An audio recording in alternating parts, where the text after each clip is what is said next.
अंथरुणातून उठून मी direct voice over करायला बसले, कारण बरेच दिवस झालं व्लॉग्स येत नाही आहेत. लाईफ इतकी बिझी झाली आहे ना की काहीच वेगळं करायला वेळ मिळत नाही आहे. दिवाळीमध्ये वाटलं होतं की छान छान व्हिडिओज बनवीन आणि पोस्ट करीन, पण खरंच आलेला दिवस कोणीकडे गेला याचा पत्ताच मला लागला नाही. म्हणून म्हटलं आता स्क्रिप्ट वगैरे लिहायची राहू दे, जे काही माझे रॉ फिलिंग्स आहेत तेच तुमच्यासोबत शेअर करूया. तर दिवाळीची सुट्टी लागली ना लागली की कृष्णा गावी पळाला. आई बाप्पा मी आणि अध्याय इथेच थांबून दिवाळी करायची म्हणत होतो, पण आयत्या वेळेला माझा मामा गावी निघाला आणि मम्मी पप्पांच्या आठवणीने माझंही मन ऐकेना.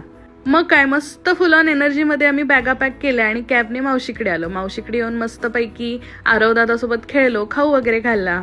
मामाचं ऑफिस संपल्यानंतर मामा आम्हाला घ्यायला आला आणि मग काय मस्तपैकी मामाजोबा आणि पणजीजी सोबत आमचा प्रवास सुरू झाला. आता मामाजोबाच्या गाडीमध्ये माझ्या अध्यायचा रुबाब बघा, मस्तपैकी 3 तास त्याने झोप काढली. मम्मी पप्पांना दुसऱ्या दिवशी सरप्राईज द्यायचा प्लॅन होता, पण आयत्या वेळेला माझ्या आजीला मम्मीचा फोन आला आणि गप्प बस म्हटल्यानंतर माझ्या अध्यायाने अजूनच जोराजोरात गाडी तोडायला सुरुवात केली. 8-8:30 वाजेपर्यंत आम्ही माझ्या मामाच्या गावी येऊन पोचलो आणि हे माझ्या आजीचं घर बघा, या वयातही इतकं नीटनेटकं ठेवलंय. जेव्हाही इथे येते ना तेव्हा लहानपणीच्या सगळ्या मेमरीज डोळ्यासमोर येऊन उभ्या राहतात. आणि आता माझा अध्याय ना जिथे जाईल त्या घराला स्वतःचं मानून घेतो. इथे येऊनही जी वस्तू हातात येईल ती घालवायला त्याने सुरुवात केली.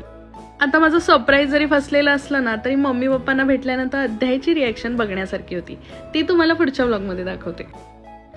आणि माझे व्लॉग्स तुम्ही मिस केलेत का हे मला कमेंटमध्ये नक्की सांगा. तुम्ही मिस केलेच असतील, पण माझं रिअल आयुष्य रील्सद्वारे बघणं, मी व्यक्त केलेल्या भावना ऐकणं हे गेले काही दिवस मी स्वतःसुद्धा खूप मिस केलंय. चला व्हॉइस ओव्हर तर झालं, व्हिडिओ एडिट करून सकाळी पोस्ट करते. भेटूया मग उद्याच्या व्लॉगमध्ये. बाय.